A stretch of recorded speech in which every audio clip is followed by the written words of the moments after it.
আহলুস সুন্নাত ওয়াল জামাত। আহলুস সুন্নাত ওয়াল জামাতের লোক তো ভাবছি নাকি, তাই না? আমরা আহলুস সুন্নাত ওয়াল জামাতের মানুষ। আমাদের বিশ্বাস, আমাদের আকীদা, আপনারা হয়তো ভাববেন যে মৌলভী সাহেব, কারি সাহেব বলল যে হায়াতুন নবী, জিন্দা নবী, নূরের নবী। বলেছিলাম তো, জিন্দা নবী, হায়াতুন নবী, নূরের নবী, যে নবী ইলমে গায়ব জানেন। কিছু দেওবন্দি, ওয়াহাবি, তাবলিগি, জামাতি, রাফেজি, খারেজি এরা বলে যে নবী ইলমে গায়ব জানে না, ইলমে গায়ব জানে না। এরা কি বলতে চায়? নবী জানে না। হযরতে জিবরাইল আলাইহিস সালাম নবীকে যতক্ষণ পর্যন্ত না জানাতেন ততক্ষণ পর্যন্ত নবী জানতেন না। জোরে বলুন নাউজুবিল্লাহ।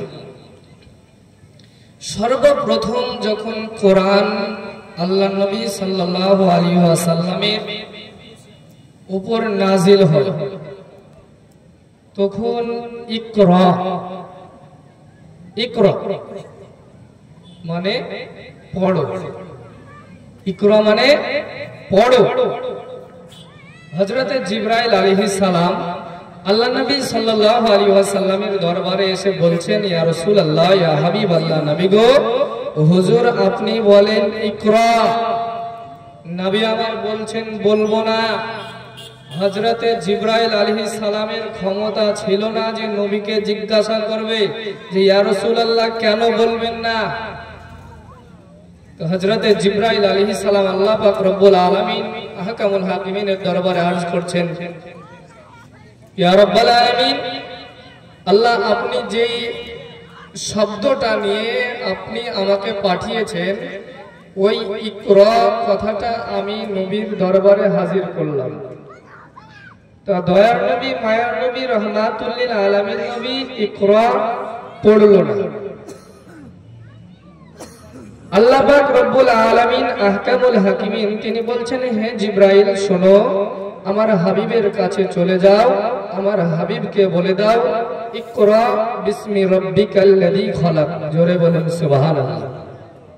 ইকরা বিসমি রাব্বিকাল্লাযী খলাক, আপনি পড়ুন আপনার রবের উপর। জোরে বলেন সুবহানাল্লাহ। আল্লাহ নবী সাল্লাল্লাহু আলাইহি ওয়াসাল্লাম তখন আউযু বিল্লাহি মিনাশ শাইতানির রাজিম বিসমিল্লাহির রহমানির রহিম বলে আপনার ইকরা বিসমি রাব্বিকাল্লাযী খলাক, খলাকাল ইনসানা মিন আলাক, ইকরা রাব্বুকাল আকরাম, এইভাবে গোটা সূরাটা শুনিয়ে দিলেন হযরতে জিবরাইল আলাইহিস সালামকে। জোরে বলুন সুবহানাল্লাহ। হযরতে জিবরাইল আলাইহিস সালামকে শুনিয়ে দিলেন। হযরতে জিবরাইল আলাইহিস সালাম তিনি বলছেন, ইয়া রাসূলুল্লাহ, ইয়া হাবিবাল্লাহ, নবী গো, হুজুর আপনার দরবারে আল্লাহ পাক রব্বুল আলামিন আহকামুল হাকিমিন আমাকে একটা আয়াত দিয়ে পাঠিয়েছে। ইয়া রাসূলুল্লাহ, আপনি কি করে এত বড় সূরা আপনি শুনিয়ে দিলেন? জোরে বলেন সুবহানাল্লাহ। হযরতে জিবরাইল আলাইহিস সালাম যখন আল্লাহ নবী সাল্লাল্লাহু আলাইহি ওয়াসাল্লামকে প্রশ্ন করলেন, আমার দয়ার নবী, মায়ার নবী, রহমাতুল লিল আলামিন নবী বলছেন, ইন্নী আরা মা লা তারাউনা ওয়া আসমাউ মা লা তাসমাউনা। হে জিবরাইল শোনো, আমি নবী মুস্তাফা সাল্লাল্লাহু আলাইহি ওয়াসাল্লাম যেটা নিজ চোখে দর্শন করি तमाम পৃথিবীর মানুষ সেটা তা দেখে না। হে জিবরাইল শোনো, তুমিও সেটা দেখো না। হে জিবরাইল আলাইহিস সালাম তুমি শোনো, আমি নবী মুস্তাফা সাল্লাল্লাহু আলাইহি ওয়াসাল্লাম নিজ কানে যেটা শ্রবণ করি तमाम পৃথিবীর মানুষ, এ জিবরাইল তুমিও তা শোনো না। জোরে বলুন সুবহানাল্লাহ।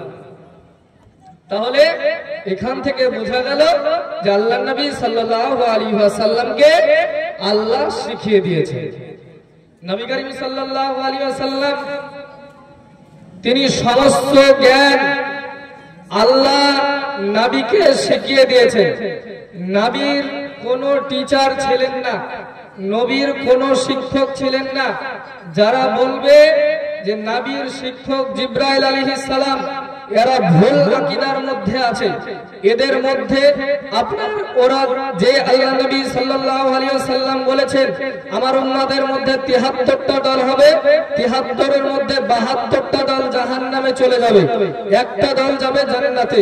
ইয়া রাসূলুল্লাহ, সাহাবীরা জিজ্ঞাসা করছে ইয়া রাসূলুল্লাহ, ইয়া হাবিবাল্লাহ, নবী গো, হুজুর কোন দলটা যাবে জান্নাতে আর কোন দলগুলো চলে যাবে জাহান্নামে? নবী আমার বললেন মা আনা আলাইহি ওয়া সাহাবী, ও আমার সাহাবীরা শোনো শোনো, আমি এবং আমার সাহাবাই কেরামগণ যে পথমতের উপরে চলবো সেই দলটা যাবে জান্নাতে, বাদবাকি সমস্ত দল যাবে জাহান্নামে। জোরে বলেন সুবহানাল্লাহ। এরা হচ্ছে দেওবন্দি, ওয়াহাবি, তাবলিগি, জামাতি, লামাজাবি। এরা হচ্ছে ওই 72টা দলের মধ্যে আছে। ওরা 72টা দলের মধ্যে আছে। ব্রাদারানে ইসলাম, তাহলে আমরা আমাদের বিশ্বাস, আমাদের সুন্নি মুসলমান, আমরা আমাদের আকীদা যে নবী ইলমে গায়েব জানে, নবী নূরের নবী, নবী জিন্দা নবী। তিনি মদিনা শরীফে শুয়ে শুয়ে এখনো রব্বি হাবলি উম্মতি বলে আমাদের জন্য কান্না করছে। ব্রাদারানে ইসলাম, মোটামুটি 1400 বছর আগেকার একটি ঘটনা বলি। আল্লাহ নবী সাল্লাল্লাহু আলাইহি ওয়াসাল্লামের মাজার শরীফে ওই বাড়ির আপনার একটি বাড়ির সমস্ত ফ্যামিলি কে নিয়ে ওই মাজার শরীফ জিয়ারত করতে গিয়েছেন। মাজার শরীফ জিয়ারত করতে গিয়েছেন। জিয়ারত করতে গিয়ে দেখতে আছে ওই নবী মুস্তাফা সাল্লাল্লাহু আলাইহি ওয়াসাল্লামের মাজার শরীফের ভিতরে একটি আপনার কবিতর ঢুকে গিয়েছে। জোরে বলেন সুবহানাল্লাহ। কবিতর ঢুকে গিয়েছে। ওই কবিতরটা ঢুকে যাওয়ার পরে আপনার সমস্ত মানুষ সেই সময় তৎকালীন সময় দেখলো, দেখার পরে এই মাজার শরীফের ভিতরে কবিতরটা ঢুকে গেল, তাহলে কবিতরটাকে তো বের করতে হবে। কবিতরটা তো আর বের হতে পারবে না। কবিতরটা যদি না বের হতে পারে তাহলে কবিতরটা না খেয়ে মারা যাবে, তাই না? আমাদের তো এটাই মন্তব্য থাকবে, মনের কথা, যে কবিতরটা যদি ওর মধ্যে ঢুকে যায় একটা আপনার নবী মুস্তাফা সাল্লাল্লাহু আলাইহি ওয়াসাল্লামের মাজার শরীফের ভিতরে, কবিতরটা আর বের হতে পারবে না, মারা যাবে, গন্ধ হবে। সেই জায়গায় আপনার রাজা বাদশার কাছে কথাটা আলোচনা হলো। ও বলল যে ঠিক আছে, ওই কবিতরটাকে বের করার ব্যবস্থা করতে হবে। আপনার ও বাড়ির সমস্ত ফ্যামিলিদের সঙ্গে একটি ছোট বাচ্চা ছিল, তার বয়স ছিল আপনার 5 বছর। ওই বাচ্চাটিকে আপনার নবী মুস্তাফা সাল্লাল্লাহু আলাইহি ওয়াসাল্লামের মাজার শরীফের ভিতরে ঢুকিয়ে দেওয়া হলো, প্রবেশ করে দেওয়া হলো। দেওয়ার পরে আমার দয়ার নবী, মায়ের নবী, রাহমাতুল লিল আলামিন নবীর মাজার শরীফ থেকে ওই কবিতরের বাচ্চাটা কবিতরটা যখন বের করতে আছে, বাচ্চাটি এ সময় আল্লাহ নবী সাল্লাল্লাহু আলাইহি ওয়াসাল্লাম ওই বাচ্চাটিকে আপনার বুকে জড়িয়ে নিয়ে ওই বাচ্চাটির কপালে আপনার একটি চুম্বন দিয়ে দিল। জোরে বলুন সুবহানাল্লাহ। বাচ্চাটির কপালে আমার দয়ার নবী, মায়ের নবী, রাহমাতুল লিল আলামিন নবী বুকে জড়িয়ে ধরে নিয়ে ওই বাচ্চাটির কপালে চুম্বন দিয়ে দিলেন। বাচ্চাটি আপনার যখন মদিনা শরীফ থেকে বের হয়ে গেলেন, যাওয়ার পরে সমস্ত মানুষের সামনে এলান করে দিচ্ছেন, খোদার কসম করে বলি, শোনো তোমরা, আমার দয়ার নবী, মায়ের নবী, রাহমাতুল লিল আলামিন নবী, তিনি মুর্দা নয়, তিনি তিনার মাজার শরীফে জিন্দা শুয়ে আছেন। জোরে বলেন সুবহানাল্লাহ। তিনি মরা নবী নয়, উনি জিন্দা নবী, মাজার শরীফে শুয়ে আছে। তাহলে এতে থেকে প্রমাণ পাওয়া গেল যে নবী আমার হায়াত। ব্রাদারানে ইসলাম, নবীকে জিন্দা নবী বলে আমাদের সুন্নি জামাতকে বিশ্বাস করতে হবে। আমাদের আকীদার নামই আকীদা, এই আকীদাটাকে এমন ভাবে সতেজ করতে হবে যাতে এই আকীদা, এই বিশ্বাসকে কোন ভ্রান্ত মতবাদ পোষণকারী এরা না গড়বড় করতে পারে। ব্রাদারানে ইসলাম, কেউ যদি বলে নবী মরা, এদের কথা মানা চলবে না। ব্রাদারানে ইসলাম, আয়াত পড়েছিলাম, আয়াতের দিকে সামনে দিকে আমি এগিয়ে যাচ্ছি। লা তাহজান ইন্নাল্লাহা মা'ানা, নিশ্চয় তুমি চিন্তিত হয়ো না, আল্লাহ আমাদের সঙ্গে আছে। জোরে বলুন সুবহানাল্লাহ। হযরতে আবু বকর সিদ্দিক রাদিয়াল্লাহু তাআলা আনহু এবং আমার দয়ার নবী, মায়ের নবী, রাহমাতুল লিল আলামিন নবী তিনাকে আল্লাহ পাক রব্বুল আলামিন আহকামুল হাকিমিন জানিয়ে দিয়েছেন যে হাবিব, আপনাকে মক্কা ছেড়ে মদিনা শরীফ হিজরত করে চলে যেতে হবে। আমার দয়ার নবী, মায়ার নবী, রাহমাতুল লিল আলামিন নবী ও কথাটা শুনে নিলেন। নেওয়ার পরে হযরত আবু বকর সিদ্দিক রাদিয়াল্লাহু তাআলা আনহুকে বলছেন, আবু বকর, আমাদেরকে মক্কা ছেড়ে মদিনা শরীফ হিজরত করে চলে যেতে হবে। হযরত আবু বকর সিদ্দিক রাদিয়াল্লাহু তাআলা আনহু তিনি বলছেন, ইয়া রাসূলুল্লাহ, ইয়া হাবিবাল্লাহ, নবী গো, হুজুর কোন দিন যেতে হবে, কোন সময় যেতে হবে, কোন টাইমে যেতে হবে? আমার আবু বকর সিদ্দিক রাদিয়াল্লাহু তাআলা আনহু সেটা জিজ্ঞাসা করেন না। আমার দয়ার নবী, মায়ার নবী, রাহমাতুল লিল আলামিন নবী একদিন তিনার বিছানায় শুয়ে আছে। এই সময় আল্লাহ পাক রব্বুল আলামিন আহকামুল হাকিমিনের অর্ডার হয়ে গেল যে আল্লাহ নবী সাল্লাল্লাহু আলাইহি সাল্লাম মক্কা ছেড়ে মদিনা শরীফ হিজরত করে চলে যেতে হবে। হযরত জিবরাইল আলাইহিস সালামকে বলছেন, জিবরাইল, যাও যাও, আমার হাবিবকে বলে দাও মক্কা ছেড়ে মদিনা শরীফ এখনই হিজরত করে চলে যেতে হবে।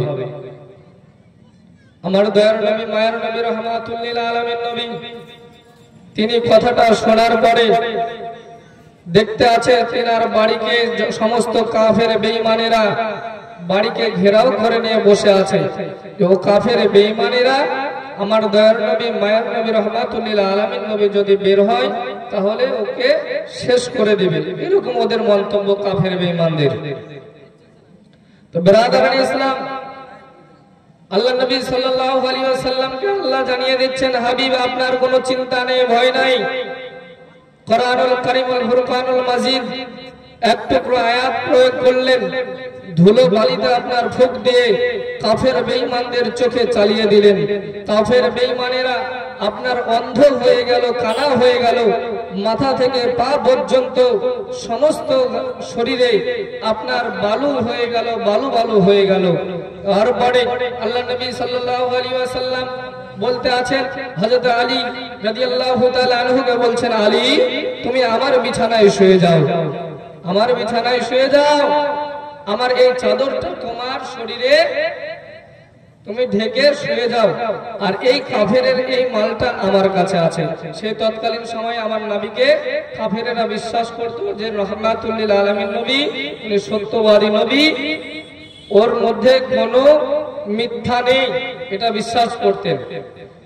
এজন্য নবী মুস্তাফা সাল্লাল্লাহু আলাইহি ওয়াসাল্লামের কাছে আমরা তোমার মালগুলো রেখে দিতেন কাফের বেঈমানেরা। হযরত আবু বকর সিদ্দিক আমার দয়ার নবী, মায়ের নবী বললেন, আলী, তাহলে এই মালটা অমুক কাফেরের, এই মালটা অমুক কাফেরের, ওদেরকে দিয়ে দিবে, আর তুমি আমার বিছানায় শুয়ে যাও। হযরত আলী রাদিয়াল্লাহু তাআলা আনহুর বিশ্বাস ছিলেন যে আমাকে নবী যখন বলল যে সকালে তুমি উঠে এই কাফেরকে এই মালগুলো দিবে, তাহলে আমি মারা যাব না, আমি মারা যাব না, আমাকে মারতে কেউ পারবে না। আমার নবী যখন বলে দিয়েছে আমাকে কেউ মারতে পারবে না, আমি আলী বেঁচেই থাকবো। জোরে বলেন সুবহানাল্লাহ। আমার দয়ার নবী, মায়ের নবী, রাহমাতুল লিল আলামিন নবী আপনার এইভাবে হযরত আলী রাদিয়াল্লাহু তাআলা আনহুকে আপনার বুঝিয়ে দিলেন। দেওয়ার পরে কাফের বেঈমানদের পাশ দিয়ে আপনার বের হয়ে চলে গেলেন। হযরত আবু বকর সিদ্দিক রাদিয়াল্লাহু তাআলা আনহুর বাড়ির দিকে আপনার রওনা হয়ে গেলেন। হযরত আবু বকর সিদ্দিক রাদিয়াল্লাহু তাআলা আনহুর দরজায় আপনার ঠক ঠক করে আওয়াজ দেওয়া হলো। আবু বকর সিদ্দিক রাদিয়াল্লাহু তাআলা আপনার বাড়ি থেকে লাব্বাইক ইয়া রাসূলুল্লাহ বলে বের হচ্ছেন। জোরে বলুন সুবহানাল্লাহ। আমার দয়ার নবী, মায়ের নবী, রাহমাতুল লিল আলামিন নবী বলছেন, আবু বকর, তুমি কি রাতে ঘুমাও নাই? তুমি কি দিনে ঘুমাও নাই? আমার আবু বকর সিদ্দিক রাদিয়াল্লাহু তাআলা তিনি বলতে আছেন, ইয়া রাসূলুল্লাহ, ইয়া হাবিবাল্লাহ, নবী গো, হুজুর বেয়াদবি মাফ করবেন গো নবী, ক্ষমা করবেন গো নবী। আপনি যেই দিন আমাকে জানিয়ে দিয়েছেন মক্কা থেকে মদিনা শরীফ হিজরত করে চলে যেতে হবে, আমি সেই দিন থেকে আমি এক রাত দিন 24 ঘন্টা কোন সময় আমি বিছানায় পিঠ লাগাই নাই। জোরে বলেন সুবহানাল্লাহ। হযরত আবু বকর সিদ্দিক রাদিয়াল্লাহু তাআলা আনহুকে জানিয়েছিলেন আমার নবী করিম সাল্লাল্লাহু আলাইহি ওয়াসাল্লাম 6 মাস আগে। জোরে বলেন সুবহানাল্লাহ। 6 মাস পর্যন্ত আপনার বিছানায় রাত দিন 24 ঘন্টা কোনো সময় কোনো টাইমে বিছানায় পিঠ লাগাই। আপনি আমি এটা পারবো? তাহলে সাহাবীদের কত ভালোবাসা ছিল নবীর প্রতি, কত বিশ্বাস ছিল নবীর প্রতি। দেখুন